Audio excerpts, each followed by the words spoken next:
இன்னைக்கு உள்ளது 40 2வது செய்யுள் பகவான் ரமண மகர்ஷி அவர்களுடைய உள்ளது 40 2வது செய்யுள் நம்ம பார்க்க போறோம். அந்த பாட்டை முதல்ல படிப்போம். மும்முதலை எம்மதமும் முற்கொள்ளும் ஓர் முதலே மும்முதலாய் நிற்கும் என்று மும்முதலும் மும்முதலே என்னல் அகங்காரம் இருக்குமட்டே யான் கெட்டு தன்னிலையில் நிற்றல் கலை. இந்த பாட்டே மும்முதல் அப்படின்ற வார்த்தைய அடிப்படையா வச்சுண்டு பகவான் சொல்லியிருக்கார். அந்த மும்முதல் என்னன்னா 3 இந்த பிரபஞ்சத்துல இருக்கிற நாகரிகம் வளர்ந்து மதங்கள் தோன்றினவா கன்சிடர் பண்ணி பேசா எடுத்துண்டு அந்த மத கோட்பாடுகளை நிர்மாணிக்கிறது கூட எதை வச்சு நிர்மாணிக்கிறான்னா, ஜீவன் தனித்த ஒரு உயிர், அந்த உயிர் உலவுகின்ற இந்த உலகம், எல்லா உயிர்களும் இந்த உலகத்துல தானே இருக்கு. சோ உலகம் என்ன, உயிருக்கு உலகம், உலகத்தை அவன் பார்த்துட்டு இருக்கான், உலகத்துலதான் வாழ்ந்துட்டு இருக்கான், அனுபவிச்சுட்டு இருக்கான். சோ உயிர் உலகம்.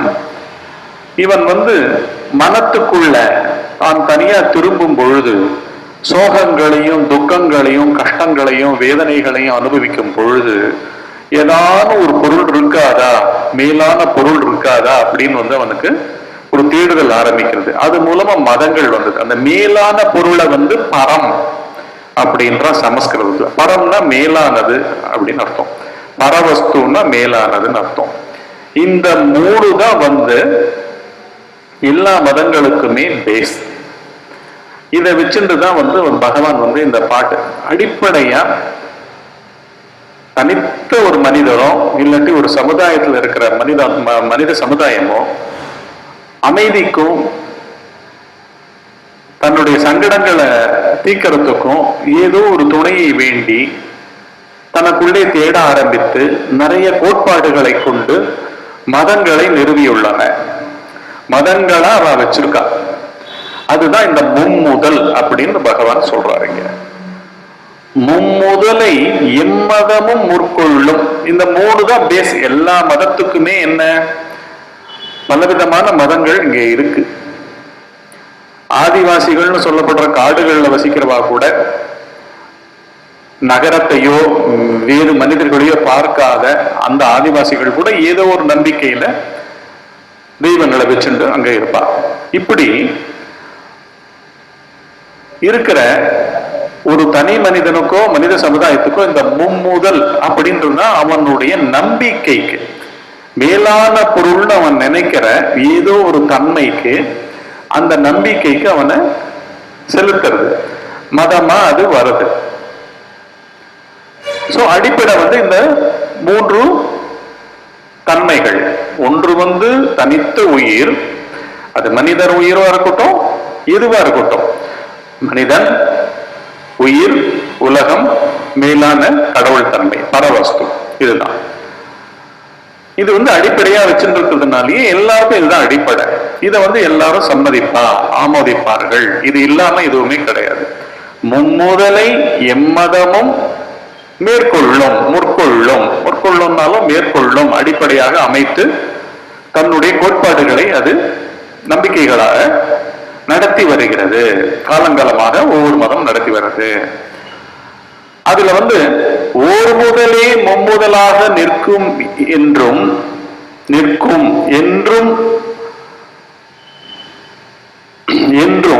மும்முதலே மும்முதலும். அதாவது மும்முதலை எம்மதமும் முற்கொள்ளும் ஓர் முதலே மும்முதலாய் நிற்கும் என்றும் மும்முதலும் மும்முதலே அப்படின்னு. அதாவது 2 விதமான இது இருக்கு. அதாவது எல்லாத்துக்கும் இந்த 3த்துக்குமே அடிப்படை ஏதோ ஒரு பரவஸ்து இல்லாட்டி ஏதோ ஒரு நம்பிக்கை எங்கேயோ இருக்கு. அந்த பொருள் தான் கடவுள் இல்லாட்டி வேற ஏதோ ஒரு அமைப்பு, சைக்கலாஜிக்கல் அமைப்போ அது எங்க இருக்குன்றது கிடையாது. ஆனா அது இருக்கு, ஒரு முதல் தான் இருக்கு. அந்த ஒரு முதல் தான் இந்த மூன்று முதல்களாக, உயிருக்கு ஒரு தனித்த முதலாக, உலகத்துக்கு, உலகம்னு சொல்லப்படுற சர்வ பிரபஞ்சத்தையும் சூரிய சந்திரர்கள்ல இருந்து கடல் மலைகள்ல இருந்து அத்தனையும் நிர்வகிக்கிற, அந்த உலகத்தை நிர்வகிக்கிற ஒரு தனித்த முதலாகவும், அந்த முதலுக்கும் இங்கே இருந்துதான், இதுதான் மூலம், மூல முதல் இது. ஒரு முதல் மூன்று தனித்த முதல்களுக்கும் ஆதாரமாக உள்ளதுன்னு சில மதங்கள் கோட்பாடுகளை வச்சுருக்கு. அதாவது அவ சொல்றது என்னன்னா, அத்வைத்தம் இரண்டே கிடையாதுங்க, ஒரு முதல், அதுதான் பல சக்திகளாக இருக்கு. முக்கியமா இந்த மத கோட்பாடுகளா இருக்கிற மூன்று தனித்த உயிர்கள், உலகம், அப்புறம் அந்த அமைப்பே, அந்த மேலான வஸ்துவே இதுவாகவும் இருப்பது அந்த ஓர் முதலேன்னு சில மதங்கள் சொல்றது. அத்வைத நிலை மாதிரி சொல்றது. சில மதங்கள் இல்லை, ஒன்னும் தனித்த முதல்கள், தனித்த முதல்கள் அப்படின்னு சொல்றது. அதாவது ஒண்ணுத்துக்குமே தனி முதல், உயிர் தனி, முழுமையா தனி முதலாவே இருக்கு. முதல்னா என்ன அர்த்தம்? உயிருக்குள்ளே எல்லாம் கம்ப்ளீட்டா இருக்கு, உயிர் தான் இங்க முக்கியம். உயிரை காப்பாத்திண்டு வாழ்ந்துண்டு அந்த உயிர் மூலமா வாழற மனத்துக்கு ஏதோ சந்தோஷங்களையும் கழிப்பையும் கொடுத்துட்டு இருக்கிற இந்த அமைப்பு தான் தனி முதல் அப்படின்னு துவைத்த விவகாரமா. துவைத்தம்னா என்ன? மற்றவைகளும் இருக்கு, நான் இருக்கேன், ஆனா நான் ஒரு தனி முதல், எனக்கு முன்னாடி தெரிகிற உலகம் ஒரு தனி முதல். இந்த உலகத்திலிருந்து நான் லாப நஷ்டங்கள், ஆதாயங்கள், விரயங்கள், சுக துக்கங்கள் அப்படின்னு எல்லாத்தையும் நான் தான் பார்த்து என்ன அமைச்சுக்கணும் அப்படின்னு தனி முதல்களாக உயிரும் நினைக்கிறது, உலகத்தையும் தனி முதலாக நினைக்கிறது. மேலான நம்பிக்கைகளும் ஒரு தனி முதல், அதில் டிபார்ட்மெண்டா வச்சு இப்படியும் துவைத்தமாவும் இங்க இருந்துருக்கு. அதாவது தனி முதல்களாகவும் இருந்துருக்கு. இந்த அடிப்படையில சில மதங்கள் இருக்கின்றன, இந்த அடிப்படையிலும் சில மதங்கள் இருக்கின்றன. இது எல்லாமே நம்பிக்கைகள். இப்படி எல்லா மத கோட்பாடுகளுமே எல்லாமுமே மனித மனம் விழிப்பு நிலையில தான் இந்த உலகத்தோட உறவு கொண்ட விதத்தை தானே இப்படி மேலான நம்பிக்கைகளாகவும் தெய்வ நிலைகளாகவும் இல்லாட்டி தனித்தனி முதல்னு சொல்லப்படுற மூலமா அவைகளுக்குள்ளே ஒரு முழுமையான அமைப்பு இருக்கிற மாதிரியும் துவைத்த நிலைகளாகவும் நினைச்சுருக்கு. இப்படி மத கோட்பாடுகள் அனைத்தும் மனிதர்களால அவர்கள் விழிப்பு நிலைக்கு வரும் பொழுது அந்த விழிப்பு நிலையில் எது சேஷ்டிப்பது, எது வாழ்ந்து கொண்டிருக்கின்றது? விழிப்பு நிலையில் இருப்பது எது? விழிப்பு நிலையே தற்போதம்னு சொல்லப்படுற மனத்தினுடைய அனைத்து அசைவுகளுக்கும் காரணமாக இருப்பது எது?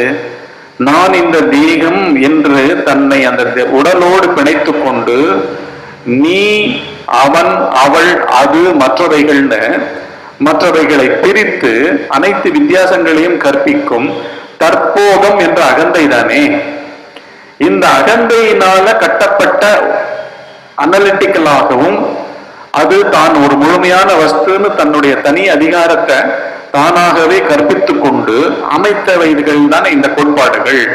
அது அத்வைத்த நிலைகளை பற்றிய கோட்பாடுகளா இருக்கட்டும், இல்லாட்டி துவைத்த நிலைகள்னு சொல்லப்படுற பலவிதமான எல்லாத்துக்கும் சக்தி இருக்கு, எல்லாமுமே மூலப்பொருட்கள் இங்க அப்படின்னு நினைக்கிறதா இருக்கட்டும், இவைகளை அமைத்த அந்த தனித்தனி நபர்கள் இல்லாட்டி கூட்டமாக சேர்ந்து உட்கார்ந்து மதங்களை நிறுவிய பல மனங்கள் அத்தனையுமே அவைகளுடைய விழிப்பு நிலையில் அவைகளை தனி எழுச்சியாக தூக்க நிலையை பற்றியே உணராமல், தூக்க நிலையை கன்சிடரேஷனுக்கே எடுத்துக்காம விழிப்பு நிலையே ஒரு பெரிய ஸ்தாபனம் போல இருந்து செயல்பட்டு கொண்டு அதுல இதுதான் சரி, இது சரி கிடையாது, நான் சொல்வதுதான் சரி, நீ சொல்வதுதான் சரி அப்படின்னு ஒரு ஆழ்ந்த உறக்கத்துல ஆளே இல்லை, மனிதனே இல்லை, மனித சமுதாயமே இல்லை, ஞானியும் இல்லை, அஞ்ஞானியும் இல்லை, ஆஸ்திகனும் இல்லை, நாஸ்திகனும் இல்லை, எதுவுமே இல்லை, நம்பிக்கைகள் இல்லை, உலகம் இல்லை. இப்படி மூன்று முதல்கள் தனி முதல்களாக இருக்கட்டும், ஒரு முதலை சேர்ந்து அந்த ஸ்தாபனம் அமைக்கப்பட்டிருக்கட்டும், எப்படியா இருந்தாலும் அந்த மனத்துக்குத்தானே இந்த கருத்துக்கள் கொண்டது, கருத்துக்கள் வந்தது. அந்த கருத்துக்களின் அடிப்படையில் அதை அமைச்சா. இப்படி அமைக்கப்பட்ட இந்த மூன்று முதல்களுமே அகந்தையினால் உருவாக்கப்பட்டவை. இததான் நேரடியா பகவான் ஒரு எக்ஸிஸ்டென்ஷியலா இத ஆன்ம ஞானம்ன்றது ஒரு எக்ஸிஸ்டென்ஷியல் சயின்ஸ். எக்ஸிஸ்டென்ஷியல்னா இங்கிலீஷ்ல வர அந்த வார்த்தையோட எக்ஸிஸ்டென்ஷியல் கிடையாது. எக்ஸிஸ்டன்ஸ் நான் எக்ஸிஸ்டன்ஸ் வரும், அப்படி கிடையாது. இது இருப்பே ஒரு பரிபூர்ண வஸ்து. அந்த இருப்பு வெறும் இருப்பு இல்ல, உணர்வு இருந்துருக்கு. அதுல நான் என்ற இந்த தனித்த தேகமும் அதற்குள்ளேயே இருந்து கொண்டிருக்கிறது, அப்பாலே கிடையாது. அனைத்து தேகங்களும் அனைத்து பிரபஞ்சமும் ஒரு அறிவில், ஒரு பூரண அறிவில், ஒரு பூரண உணர்வில், பேரிருப்பில், மெய்யிருப்பில் இருந்து கொண்டிருக்கின்றது. அதிலேயே தோன்றுகிறது, அதிலேயே மறைகிறது. அதற்கு அந்நியமா ஒரு இருப்பும் இங்கு கிடையாது. அப்படின்ற நிலையில இங்க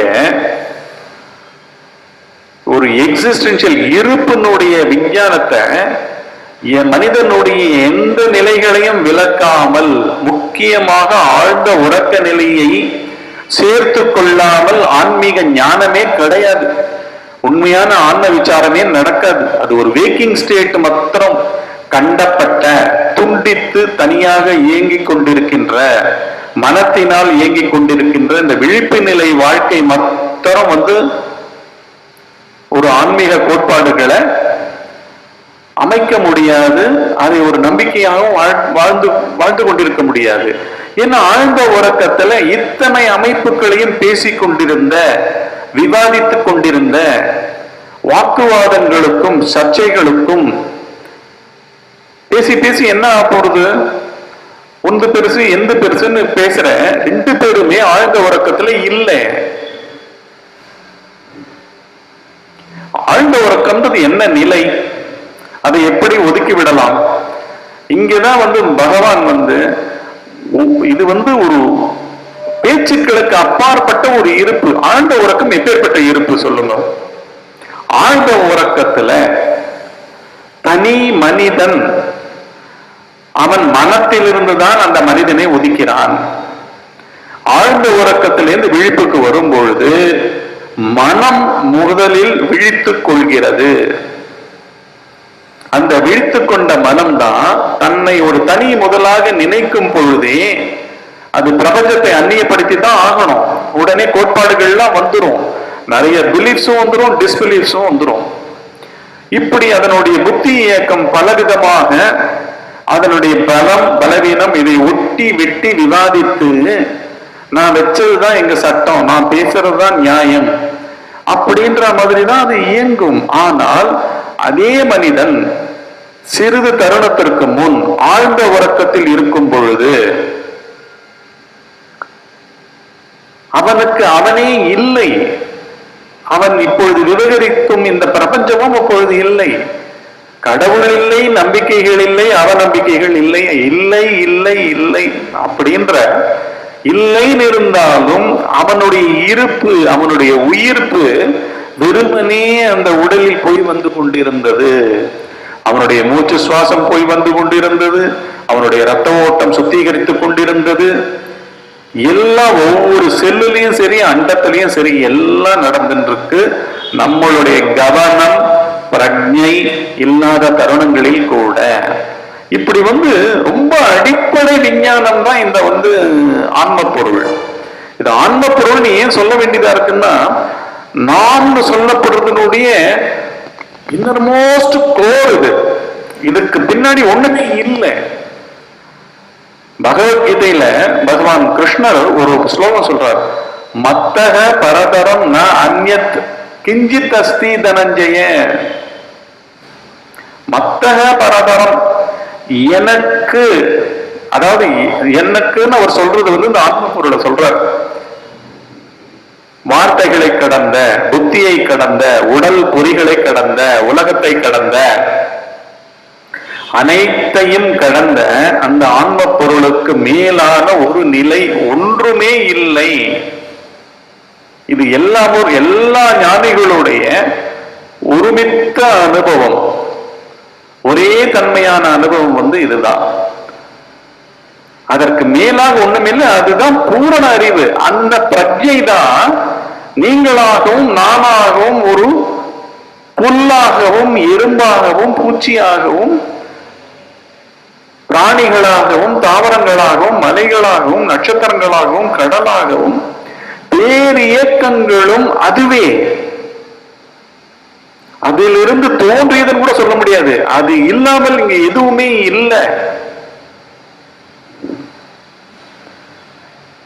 அப்படி இருக்கிற அந்த வஸ்துவில் ஒரு தனி மனிதன் கிட்ட இயங்கி அவனாக இயங்கிக் கொண்டிருக்கின்ற அந்த மனம், அகந்தை என்ன ஆகுது? ஆழ்ந்த உறக்கத்துல அப்படியே உலகத்தை சிலந்தி எப்படி தன் வாயிலேயே தான் விரித்த வலையை அப்படியே விழுங்கி அத்தனை வலையையும் முழுங்கிட்டு வேற இடத்துக்கு எப்படி போறதோ அதே போல தினமும் ஆழ்ந்த உறக்கத்துல மனத்தினால் விரிக்கப்பட்ட ஒவ்வொருவருடைய தனித்த வாழ்க்கையும் அவர்களுடைய உலகங்களும் அவர்கள் ஐம்புலன்களால் உலவுகின்ற இந்த உலகமும் சேர்த்து எல்லாமுமே ஒன்றாக உள்ளில் ஒடுங்கி மனத்துக்குள் திரும்ப சென்று கடைசி எண்ணம் மறைந்து அவன் இருப்பே மறைந்து அவனே மறைந்து அவன்ற நாமரூபம் எதுவுமே அற்று எங்கேயோ சென்று ஒடுங்குகிறது இல்லையா? அந்த இடத்துக்கு மேலும் கீழும் பக்கவாட்டங்களிலும் எங்கேயும் ஒரு பொருள் இல்லை. அதுதான் அனைத்தும். அதுதான் சிலந்தி பின்னுகிற வலை. சிலந்தி வாயிலிருந்து பின்னுகிற வலை.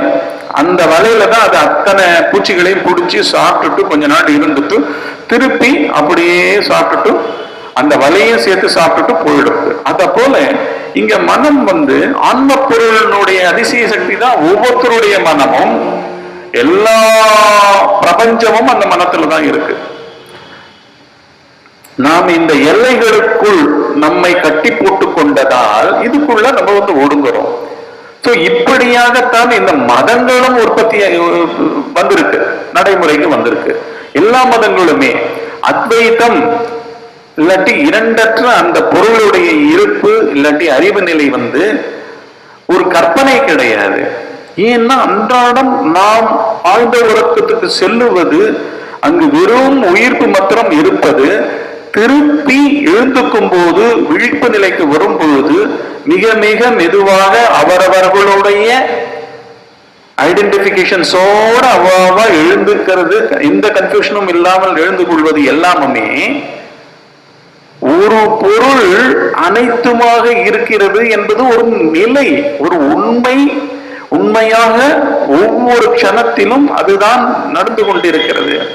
ஆனா இதை உணர்றதுக்கே விழிப்பு நிலையில நம்மளுடைய இயக்கங்கள், நம்மளுடைய மன இயக்கங்கள், நம்மளுடைய உடல் மூலமாக நாம் வைத்துள்ள ஐடென்டிபிகேஷன்ஸ் எல்லாமே கொஞ்சம் விலகினாதான் இந்த உண்மை விளங்கும். அதுக்குதான் நம்ம ஒரு சைடு சத்சங்கம்னு சொல்லப்படுற அந்த அடிப்படை தத்துவத்தையே விசாரித்து நல்லா புரிஞ்சுக்கிறோம். தன்மைகள் அனைத்தையும் விசாரிச்சு புரிஞ்சுக்கிறோம். புரிஞ்சுட்டு அதை ஒட்டி தியானமும் மனத்தை பண்படுத்துற அந்த தியானங்களை நம்ம பண்ணிட்டு வரோம். இதுதான் இங்க இப்ப பகவான் என்ன சொல்றாருன்னா, எண்ணல், அதாவது மும்முதல் நாள் தான். மும்முதலும் ஓர் முதல்ல இருந்து வருது. இல்லாட்டி மும்முதலும் தனித்தனியாவே அவயவைகளுக்கு தனி அதிகாரங்கள் இருக்கு, பவர் இருக்கு, முழுமை இருக்கு, ஒன்றை ஒன்று சாரவில்லை. இப்படின்னு எழுந்த அத்தனை கோட்பாடுகளும் அகங்காரத்தினால் உற்பத்தி செய்யப்பட்டவைகள். மனத்தினால், விழிப்பு நிலையை மட்டும் பார்த்த மனங்களினால் உற்பத்தி செய்யப்பட்டவைகள். இவைகளோட இருப்பு எப்பன்னா வெறும் வேக்கிங் ஸ்டேட் ஆட்டம். அந்த ஒவ்வொரு உயிருமே வேக்கிங் ஸ்டேட்டுக்கு வந்த பிறகுதானே அவருடைய மதம், அவருடைய நம்பிக்கை, அவருடைய கோட்பாடு, அவருடைய அவநம்பிக்கைகளும். இப்படி இருக்கிற இந்த அகங்காரத்தை ஒட்டி எழும்பிய இதை எப்படி நம்ம உண்மைன்னு எடுத்துக்க முடியும்? இது உண்மை நிலையா? அல்லவே அல்ல. உண்மையில் தனித்த எழுச்சியற்ற தனி மனிதனாக எழுந்து கொள்ளுகின்ற அந்த அகங்காரமே அற்ற ஆழ்ந்த உறக்கத்துல எப்படி இருக்கோ அப்படி இருக்கிற தன்மை எக்ஸிஸ்டென்ஷியல் ரியாலிட்டி. அது ஒண்ணுதான் ரியாலிட்டி. அதுவே இவைகளாகிறது. இவைகளுக்கு தனி இருப்பு இல்லவே இல்லை. நம்ம தூங்கினவர் வேற, விவகரிக்கிறவர் வேறையா? எண்ண ஓட்டங்களாகும் அனைத்து எழுச்சிகளாகும் மன இயக்கம் இப்ப நடந்துட்டு இருக்கு. விழிப்பு நிலையில ஆழ்ந்த உறக்கத்துல மறைஞ்சு இருந்தது. எங்க மறைஞ்சு இருந்ததுன்னா, எங்கிருந்து இவை அனைத்தும் வருதோ அங்கதான் போறது. இது அங்க போறது, அங்கிருந்து வருது. ஒரு வாழ்க்கை பூரா இப்படி விவகரிச்சுட்டு, ஒரு நாள் பூரா விவகரிச்சுட்டு ஒரு ஜீவன் எப்படி போய் தூங்குறதோ, ஒரு பறவை நாளெல்லாம் சுத்திட்டு 6-7 மணிக்கு எப்படி தன்னுடைய கூட்டுக்கு போய் அடங்குகிறதோ, எவ்வளவு வானத்துல எவ்வளவு சுத்தினாலும் பூமியில தானே, மரத்து மேலதானே தங்கணும் அது ஒரு பறவை. அத போல எவ்வளவு விவகாரங்கள், என்ன வீச்சுல எவ்வளவு விவகாரங்கள் நடந்தாலும் அந்த மனம் எங்கு சென்று ஒடுங்குகிறது? ஆன்மக்கூட்டுக்குள் தான் சென்று ஒடுங்குகிறது. திருப்பி ஆன்மக்கூடுதான் இந்த அனைத்து பிரபஞ்சமுமே. என்ன, மனத்துலதான் உலகம் இருக்கு. மனம்தான் உலகத்தை பற்றி அனுபவிக்கிறது, பேசுகிறது, காண்கிறது, உறவாடுகிறது. அங்க அந்நியமாவே இல்லை. ஆல்ரெடி எல்லாம் ஒரு சிடிக்குள்ள இருக்கிற ஒரு படம் போல எல்லாருமே எல்லாருடைய மனத்திலும் அவர்களுடைய ஹிருதயத்திலும் இந்த எல்லையில்லாத இந்த பிரபஞ்சமும் காலமும் அனைத்தும் அங்கே இருந்துதான் உற்பத்தி ஆகின்றது. இதுதான் அடிப்படை உண்மை. சோ இப்படி உற்பத்தியாய் தோன்றி இருந்து ஒடுங்கி ஆழ்ந்த உறக்கத்துக்கு போய் இப்படி வந்துருக்கிற இந்த விசிட்டர் யாருன்னு பாக்குறது தான் அந்த விசிட்டர்னு சொல்லப்படுற அகங்காரத்தையே ஒழிக்கிற ஒரு தன்மை. அகங்காரத்தை ஒழிக்கிறதுனா ஏதோ கத்தி கொண்டோ இல்லாட்டி தடி கொண்டோ அடிப்பதல்ல. அதை தீர விசாரிச்சு நம்ம உணர்றோம். தீர விசாரிச்சு இது ஒரு பொருள் இருக்கா, வந்துட்டு போறதே, இது விவகரிக்கும் பொழுதெல்லாம் நிம்மதி இல்லையே. உள்ள கமெண்டேட்டர் வந்தாலே, விமர்சிப்பவர் வந்தாலே, பேசிக்கொண்டே இருப்பவர் வந்தாலே நம்மளுக்கே வேதனையா இருக்கு. எதுக்கு மோஸ்ட் ஆஃப் த டைம் நம்ம என்டர்டைன்மெண்ட் அது இதெல்லாம் நாடுறோம்? ஏன்னா நம்மளுக்கு இதை விட்டா ஒண்ணுமே தெரியல. நம்மளுக்கு தெரியல மேலான பொருள் ஒண்ணு இருக்கு அப்படின்னு ஒரு ஹோலிஸ்டிக்கா விசாரிக்கிற, ஆழ்ந்த உறக்கத்தையும் சேர்த்து எடுத்துக்கொண்டு விசாரிக்கிற அளவுக்கு பக்குவம் வராமல் கண்டப்பட்ட தன்மைகள்ல நம்ம இங்க வாழ்ந்துட்டு இருக்கோம். துண்டிக்கப்பட்ட தன்மைகள்ல வாழ்ந்துட்டு இருக்கோம். விழிப்பு நிலை வாழ்க்கையை தினம் தினம் விட்ட இடத்துல இருந்து தொடர்ற அந்த நடுவுல போற பாஸ் பீரியடே தெரியல நம்மளுக்கு. ஆழ்ந்த உறக்கம் ஒரு பாஸ் பீரியட் மாதிரி போயிட்டு இருக்கு. அதை தீர அதை எடுக்காமல் இங்க ஒரு உண்மை பொருளை அறியவே முடியாது. ஏன்னா அந்த தூக்கத்தில் நாம் அனுபவிக்கும் ஒன்றுமற்ற அந்த தன்மை, அறிவுத்தன்மை, பூரணத்தன்மை இப்பொழுதும் இல்லாமல் இல்லை. இததான் நம்ம இங்க உணரணும். பகவான் என்ன சொல்றாருன்னா, இந்த அகங்காரத்தினாலதான் இத்தனை கோட்பாடுகளும், இத்தனை வாக்குவாதங்களும், பிரிவினைகளும், பேதங்களும். இந்த வாக்குவாதங்களுக்கு அடிப்படையிலே இருப்பு இல்லை. ஏன்னா பேசிக்கொண்டிருக்கும் அவர் ஆழ்ந்த உறக்கத்தில் அவரே இல்லை. அவரால் உண்டாக்கப்பட்ட மதங்களோ இதுவோ ஒரு விழிப்பு நிலை ஸ்தாபனங்களா தான் இயங்கின்றிருக்கே தவிர உண்மையில் அவைகள் இல்லை. எவைகளுமே இல்லை. விவகரிக்கும் அந்தந்த மனிதர்களே ஆழ்ந்த உறக்கத்தில் இல்லாமல் போய்விடுகிறார்கள். சோ அகங்காரம்ன்றது ஒண்ணு இல்லைன்னா நம்ம ஆன்ம பொருளே. இந்த அகங்காரம்ன்றது வெறும் உடம்பு கிடையாது, இல்லாட்டி வெறும் வார்த்தைகள் கிடையாது, இல்லாட்டி மன எழுச்சிகள் கிடையாது. அது ஒரு போலி வஸ்து. நம்ம எண்ணத்தை அப்படி தேடினோம்னா அது இல்லாம போயிடுறது. என் பெயர் என் கைக்கு கொடுத்த பெயரா காலுக்கு கொடுத்த பெயரா, ஒரு ரெஃபரன்ஸ், அவ்வளவுதான். இந்த உருவத்தில் இருக்கும் இந்த அமைப்புக்கு கன்ஃபியூஷன் ஆகக்கூடாதுன்னு உலகம் கொடுத்து அதை நானாக ஆக்கி கொண்டு அந்த பெயரை வச்சுட்டு இருக்கேன். அந்த பெயருக்கு பைத்தியக்காரத்தனமா நான் கிரெடிட் தேடுறதோ, அது துக்கப்பட வைக்கிறதோ, இதெல்லாம் நானாக புரிந்து கொள்ளாதனால் நடக்கும் விபரீத பாவனைகள் இல்லையா? இப்படிதான் விவகாரம் நடந்துருக்கு. இது எல்லா இடத்துலயும் நடந்துதானே தீரும். இப்படித்தானே போகும். மனம் இருந்தா இப்படித்தானே போகும். மனம்ன்றதே எப்படி எப்படி புள்ளி புள்ளி புள்ளி புள்ளியா ஒரு கோடு புள்ளிகளால் அமைக்கப்பட்டதுன்றா ஒரு லென்ஸை வச்சுன்னு பார்த்தாதான் தெரியும். அவ்வளவு மேடு பள்ளங்கள் இருக்கும் ஒரு கோட்டை ஒரு லைன்ல. அத போல இங்க புள்ளி புள்ளி புள்ளி புள்ளியா நானோ பார்ட்டிகல்ஸ் மாதிரி, சபாட்டமிக்கல் பார்ட்டிகல்ஸ் மாதிரி தாட்ஸ் அப்படி உற்பத்தி ஆகி ஒரு பூச்சரம் போல தொடுக்கப்பட்டு அதற்கு ஒரு பெயரும் இடப்பட்டு அந்த லொகேஷனுக்கும் ஒரு அங்கீகாரம் கிடைத்து விவகரித்துக் கொண்டிருக்கின்றோம். அதுல நம்மளுக்கு உற்பத்தி ஆறுதெல்லாம் நம்ம என்ன பண்றோம்? ஆராயாமல் அறியாமைக்கு ஆட்பட்டு. ஏன்னா நான் என் கண் சத்தியம், அதனால் நான் காண்பதெல்லாம் சத்தியம். என் காது சத்தியம், அதனால் நான் கேட்பதெல்லாம் சத்தியம். இப்படின்னு கண்டதே காட்சி கொண்டதே கோலம் இப்படின்னு போயிட்டே இருக்கு. இதுக்கு மூலமே முதலில் எழுந்து கொள்ளும் இந்த நபர் யார்? விவகரிக்கும் இந்த தற்போதம் எது? மனம் எது? அகந்தை எது? அகந்தைனா ஒரு வஸ்து கிடையாது. அது பலவிதமான உணர்ச்சிகளை சுமந்து கொண்டு அனுபவங்களுக்கு தக்கவாறு, சூழ்நிலைக்கு தக்கவாறு மாறி மாறி மாறி மாறி ஒரு 5 நிமிஷத்துல எவ்வளவோ எவ்வளவோ 100 அகந்தைகள் அங்க உருவாயிடும் ஒரு மனுஷர்கிட்ட. ஒருத்தரை பார்க்கும் பொழுது நம்ம ஒரு முகத்தை காமிக்கிறோம், இன்னொருத்தரை பார்க்கும்போது வேற முகத்தை காமிக்கிறோம்.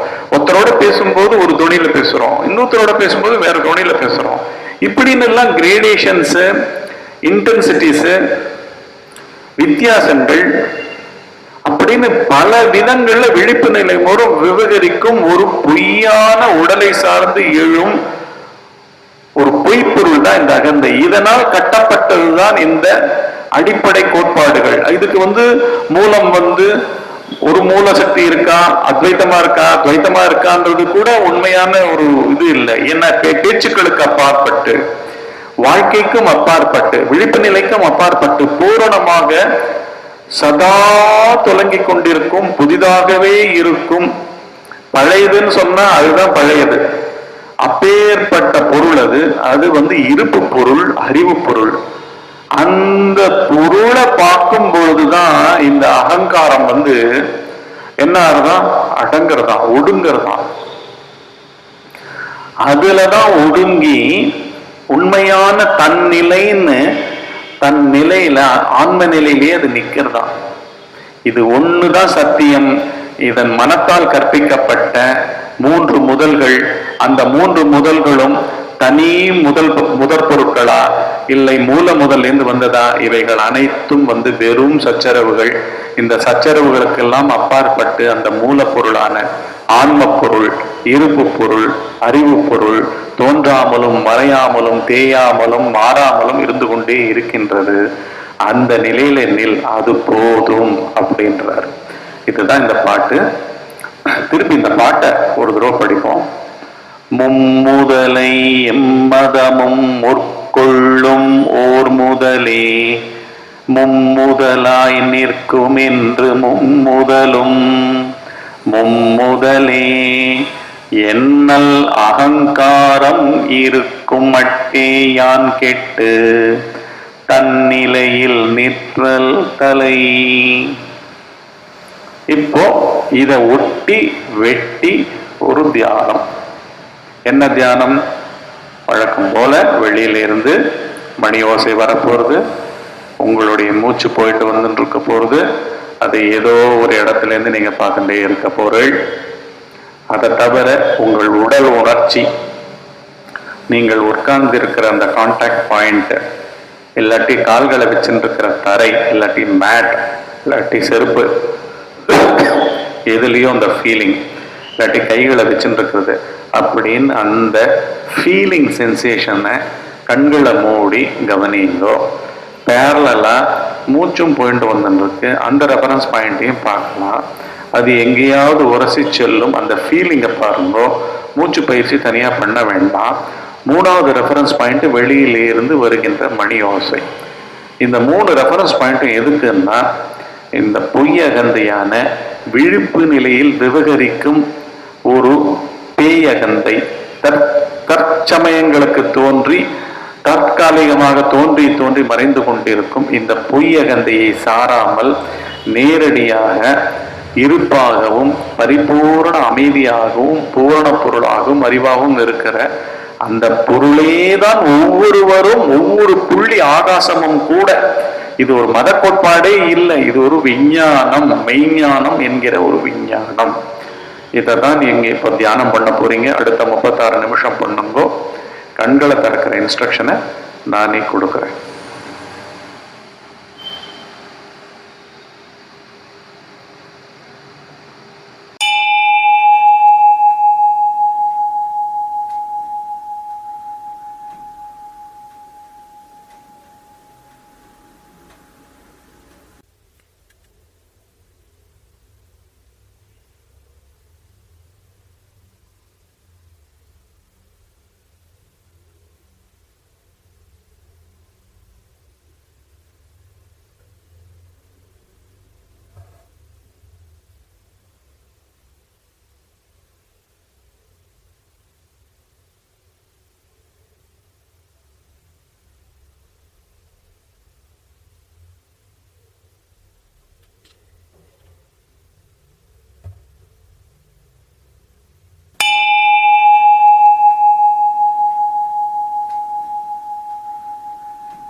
கண்களை மூடியே வச்சுக்கோங்க, உடனடியா திறக்க வேண்டாம்.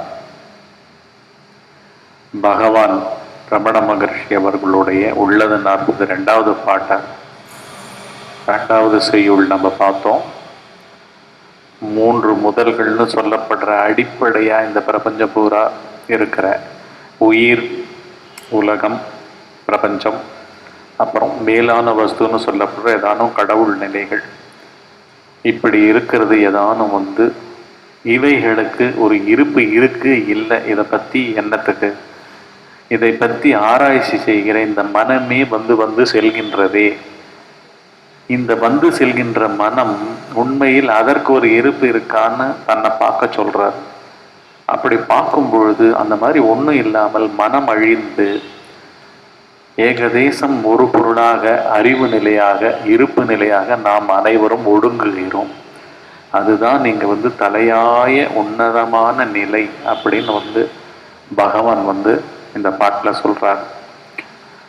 மும்முதலை எம்மதமும் முற்கொள்ளும் ஓர் முதலே மும்முதலாய் நிற்கும் என்று மும்முதலும் மும்முதலே என்னல் அகங்காரம் இருக்கும் மட்டே யான் கெட்டு தன்னிலையில் நிற்றல் தலை. இதுதான் யான் கெட்டுன்றது அகந்தை அழிந்து தானான அந்த பொருளாக நிற்பதே தலையாய பணியாகும் அப்படின்னு பகவான் சொல்றார். அதை தான் நம்ம இப்போ சத்சங்கமா பார்த்தோம், விசாரிச்சோம். உலகு, உயிர், பரம் அப்படின்றத விட்டுட்டு நம்முடைய அமைப்பையே நாம் ஓயாமல் பார்த்து கொண்டிருக்க வேண்டியதாக இருக்கு. இதை தான் பண்ணோம். இந்த தியானத்தை அடிக்கடி பண்ணுங்கோ. எந்த விதமான விமர்சனங்களோ கருத்துக்களோ சொல்லாதீங்கோ, பார்த்துட்டே இருங்கோ. தியானத்தை அடிக்கடி பண்ணுங்கோ. இன்னும் ஒரு 3 நிமிஷம் கழிச்சு மிக மிக மென்மையாக உள்ளங்கைகளால் முகத்தை வார்ம் பண்ணிண்டு அதுக்கப்புறம் வெகு நிதானமாக காரியங்களில் ஈடுபடுங்கோ. அடிக்கடி பண்ணுங்கோ, சசங்கங்களை கேளுங்கோ. இதிலெல்லாம் இந்த வாழ்க்கைக்கும் தேவையான, அன்றாட வாழ்க்கைக்கும் தேவையான ஆக்கங்களும் கிரியேட்டிவிட்டிக்கு மூலமே மனம் ஏகாகிரகப்பட்டு சித்த சுத்தி அடைஞ்சு ஒரு நிலையில நின்றுட்டே இருக்கும் பொழுதுதான் நாம் செய்கிற காரியங்கள்லாம் கூட மிக மிக நேர்த்தியாகவும் செழுமையாகவும் செய்வோம். அதுக்குத்தான் இது எல்லாமுமே. இது அன்றாட வாழ்க்கையை தவிர்த்து எந்த விதமான ஆன்மீக சாதகங்களும் இருக்கவே முடியாது. இந்த க்ஷணத்துல ஆன்மீக சாதகம்ன்ற அணுகுமுறையோட நான் வாழ்க்கையை அணுகலைன்னா அந்த மாதிரியா தனித்து ஒரு சாயந்தர வேளையிலையோ வார கடைசியிலையோ பண்ற தியானங்களோ சத்சங்கங்களோ கோவிலுக்கு போறதோ அதுல மாத்திரம் முடிஞ்சிடுற ஒரு விஷயம் கிடையாது. அதனால மிக மிக நுட்பமாக அணுக வேண்டியதா இருக்கு. அடிக்கடி சத்சங்கங்களையும் தியானங்களையும் ரெகுலரா கேட்கறது ஒரு பழக்கமாக வச்சுட்டு தியானங்களை பண்ணுங்கோ. அடுத்த பாட்டுல சத்சங்கத்திலையும் தியானத்திலையும் நம்ம சந்திப்போம். இன்னும் ஒரு நிமிஷம் கழிச்சு மிக மிக மெதுவா எழுந்துட்டு காரியங்கள்ல நிதானமா ஈடுபடும்.